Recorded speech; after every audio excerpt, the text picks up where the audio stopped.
Assalamualaikum warahmatullahi wabarakatuh.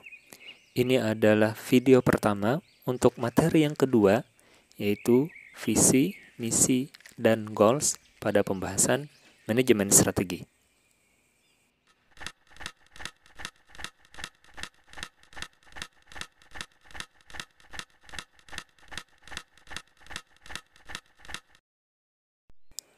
Banyak keterampilan dan kemampuan yang membedakan antara pemimpin yang efektif dengan pemimpin yang buruk. Salah satunya adalah kemampuan untuk menginspirasi karyawan biar karyawan tersebut bisa bekerja keras guna meningkatkan kinerja perusahaan atau organisasi. Pemimpin yang efektif ini mampu meyakinkan karyawan untuk bersemangat memajukan perusahaan. Sebaliknya, para pemimpin strategis yang buruk bakal mengalami kesulitan untuk mengumpulkan orang-orang atau karyawan guna menyalurkan energi mereka ke arah yang positif dan terfokus untuk pengembangan perusahaan. Sebuah visi adalah salah satu alat utama bagi para eksekutif untuk menginspirasi orang-orang dalam sebuah perusahaan. Nah, visi organisasi ini bakal menggambarkan seperti apa organisasi di masa depan. Visi perusahaan menggambarkan apa yang diharapkan oleh organisasi di masa depan. Nah, visi ini menekankan pada nilai-nilai dan aspirasi perusahaan. Meskipun pernyataan visi ini memiliki potensi untuk menginspirasi karyawan, pelanggan, dan pemangku kepentingan lainnya, pernyataan visi ini relatif jarang dilakukan dan visi yang baik bahkan lebih jarang untuk ditemukan. Bahkan perusahaan yang sudah menciptakan visinya pun bisa jadi jarang diketahui oleh publik apa sih visinya perusahaan tersebut. Ada sebuah hasil survei terhadap 1.500 eksekutif untuk menggambarkan bagaimana kebutuhan menciptakan visi yang menginspirasi. Nah, ternyata hal ini menciptakan tantangan yang luar biasa bagi para eksekutif tersebut. Ketika diminta untuk mengidentifikasi karakteristik paling penting dari pimpinan strategis yang efektif, 98% eksekutif ini memilih a strong sense of vision. Rasa visi yang kuat terlebih dahulu sebagai jawabannya. Sederhananya adalah feel-nya terhadap visi tersebut. Sementara itu, 90% eksekutif menyatakan keraguan yang serius tentang kemampuan mereka sendiri untuk menciptakan visi yang bagus. Jadi, nggak heran, banyak organisasi ini tidak memiliki visi yang formal. Dan banyak organisasi yang memiliki visi menemukan fakta bahwa karyawan mereka ini tidak menjiwai visi tersebut. Tidak ada feel-nya terhadap visi tersebut.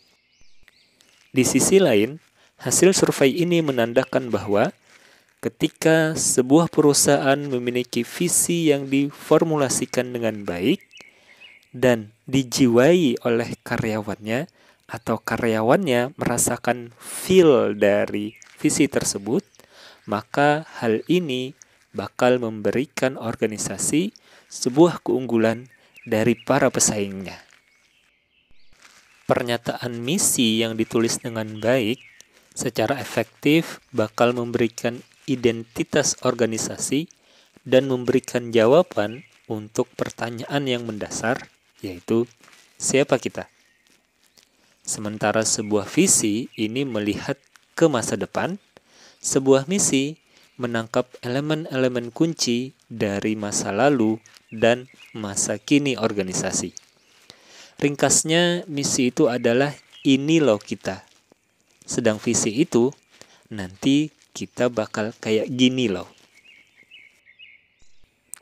Oke, kita ulangi.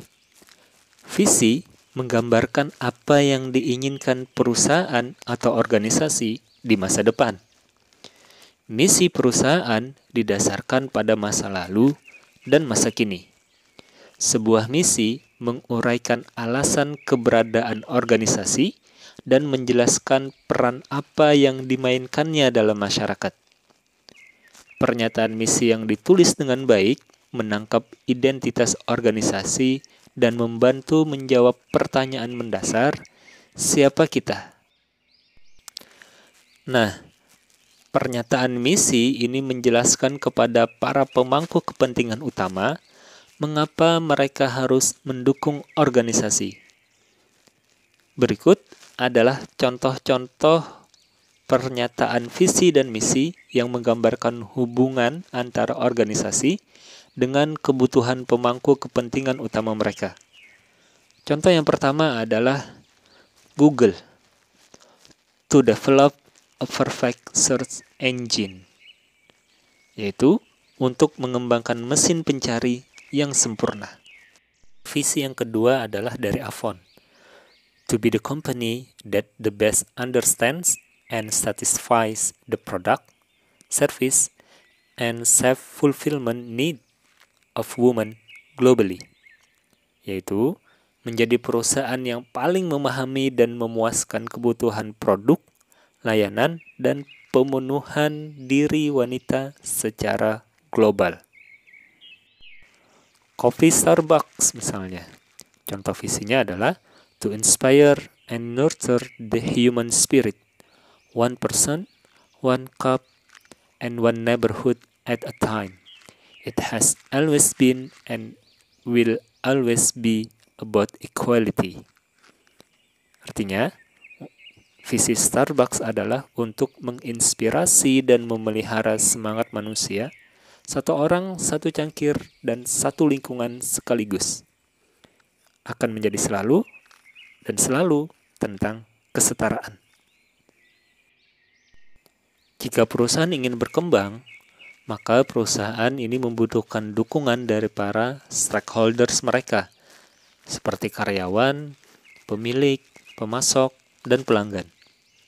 Pernyataan misi yang melibatkan para stakeholders ini akan membantu mengembangkan pemahaman tentang mengapa mereka harus mendukung perusahaan dan memperjelas peran atau tujuan penting apa yang dilaksanakan perusahaan dalam masyarakat. Contohnya misi Google adalah to organize the world's information and make it universally accessible and useful, yaitu untuk mengatur informasi dunia dan membuatnya dapat diakses dan bermanfaat secara universal. Nah, Google mengejar misi ini di masa-masa awalnya dengan mengembangkan mesin pencari internet yang sangat populer sampai saat ini. Ketika kita pengen mencari sesuatu di internet, maka kebanyakan rujukan utama kita adalah dengan website Google. Perusahaan ini terus melayani misinya melalui berbagai tindakan strategis, termasuk menawarkan browser internet Google Chrome kepada komunitas online, menyediakan email gratis melalui layanan Gmail-nya, dan membuat buku yang tersedia online untuk browsing, yaitu Google Book. Mengejar visi dan misi melalui SMART Goals. Visi dan misi organisasi digabungkan untuk menawarkan sense atau rasa tentang arah perusahaan. Untuk berupaya mencapai visi dan misi ini, perusahaan juga perlu menciptakan tujuan atau goals yang lebih sempit atau kecil guna memberikan panduan yang jelas dan nyata kepada karyawan saat mereka melakukan pekerjaan mereka setiap harinya. Tujuan yang paling efektif adalah yang SMART, specific, measurable atau terukur, achievable, bisa diraih, realistic, and time-bound atau timely, dibatasi dengan waktu. Sasaran SMART ini membantu memberikan kejelasan, transparansi, dan akuntabilitas. Contoh, perusahaan penerbangan WestJet ini mempunyai tujuan untuk memperkaya atau memperluas pengalaman seseorang di dunia WestJet, penerbangan WestJet, dengan menyediakan perjalanan udara yang aman, ramah, dan terjangkau. Kemudian, di tahun 2016, WestJet berusaha untuk menjadi salah satu dari 5 maskapai penerbangan terbaik di dunia yang diukur melalui metrik utama seperti kinerja waktu, keamanan, profitabilitas, dan kepuasan pelanggan. Nah, tujuan dari WestJet ini sesuai dengan akronim SMART. Spesifik, yaitu WestJet berusaha menjadi salah satu dari 5 maskapai internasional teratas. Sebaliknya, jika menggunakan kata yang terbaik, maka akan tidak spesifik dan kabur, sehingga sulit untuk memutuskan apakah tujuan benar-benar tercapai. WestJet ini menggunakan kata salah satu dari 5 maskapai internasional teratas. Kemudian terukur. WestJet ini mengidentifikasi metrik utama untuk menilai kinerjanya, yaitu kinerja tepat waktu, keamanan, profitabilitas, dan kepuasan pelanggan. Kemudian, achievable. WestJet mencantumkan pencapaian hingga saat ini dalam bekerja menuju tujuan. Seringkali, studi penelitian menunjukkan bahwa kinerja paling kuat ketika tujuan itu menantang tetapi dapat dicapai.